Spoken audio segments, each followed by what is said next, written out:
So be honest, you've probably at some stage thought that practices like meditation and concepts like mindfulness is a bit kind of woo-woo and some kind of hocus-pocus, right? Hi, I'm Sonia and I'm so glad you're here. Perhaps you've thought that mindfulness is for people who maybe aren't intellectually gifted or don't have a highly technical or important job to do in the world. It's a common misconception that the practice of yoga and meditation and mindfulness is something that busy and important people just don't have time for in their lives because it's just an indulgence, isn't it? It doesn't actually solve anything. Well, I'd like to propose that the opposite is true, in fact. So let's consider, as an example, the experience of anxiety.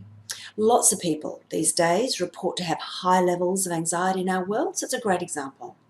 So when people experience anxiety and any other uncomfortable or distressing or unhappy feelings, they often turn to distractions to feel better. So distractions help us with moving away from the uncomfortable or distressing feelings and emotions because they give us something else to focus on. So distractions like overindulging in social media or overeating foods that give us pleasure, as well as the weight issues that come from that. Overdrinking, drinking too much, and the potential dependence on addictive substances. Uncontrolled shopping, where products are bought even when they're not used. Over-exercising, even overworking. People tend to overdo these kinds of activities as a way of escaping the pain of existing with our feelings and emotions, like anxiety. Now, not everyone overdoes these distractive activities, but many do. That's why weight loss is such an issue. That's why credit card debt is such an issue, so on, things like that. So the issue is these distractive activities don't solve the underlying issue. Distractions are more like, putting a balm or a plaster over a wound. And in some cases, they can cause an addiction, which is an added problem in itself, when we're talking about, say, drinking to relax.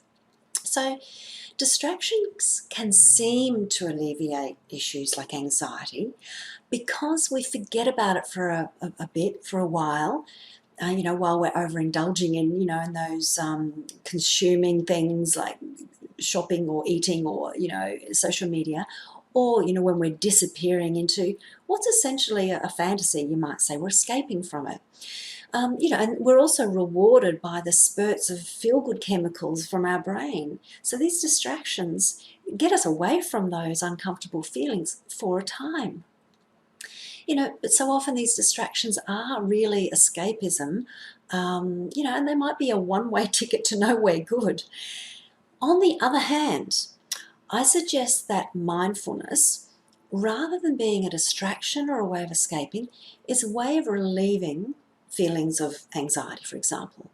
And at the same time, they're also a way of chipping away at and dealing with the underlying causes of that anxiety. Now, anxiety is when we worry about what might happen in the future, meaning anxiety is pointed towards the future. So being mindful by coming fully to the present moment is the best antidote to anxiety. If we can focus all of our being in that moment on some object or perhaps our breathing or what we're eating, really focus on it. Or how about, the socks on our feet, the feeling of the socks on our feet. Toe socks are really good for that. You can really feel that. Focus on that. Or what the carpet might feel like under our hand. When we're really present on a thing in the now, that reduces anxiety. So let's come back now to the concept of considering whether mindfulness is like being in La La Land. Now this is really the question of what's the difference between mindfulness and distraction or escapism.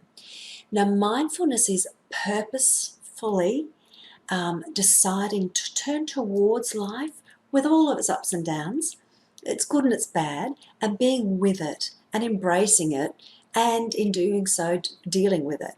While escapism is sort of unconsciously ignoring the reality that is life and almost wishing it wasn't there. So mindfulness and distraction or escapism, they both reduce anxiety in the moment, but mindfulness accepts life as it is, makes the most of it, actually serves to make it better and more enjoyable and more fulfilling. So mindfulness also paves the way for healing some deep down hurts. Perhaps you'd like to ask me about that sometime. Now, unfortunately, distraction and escapism, it creates something that we think is life, possibly partly because everyone else is doing it, which doesn't make it right, by the way. But distraction and escapism is a poor substitute for a real life. A real life where we notice and feel and experience the earth and the wind and the fire and the ether. So mindfulness, it's when the simple moments of life stops us in our tracks. Anytime we stop and smile or feel peace, even for a fleeting moment, that's a powerful, mindful moment. And the more we pay attention to them, the more of them we'll see and experience. And the more we experience mindfulness, the calmer, the clearer, the more productive and successful we can be.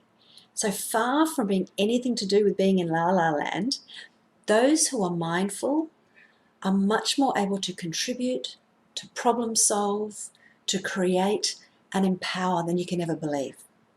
So look out for the mindfulness exercises that I share on this page and reach out if you'd like to connect. Thank you for your time here today. Lovely to be with you. Lots of love.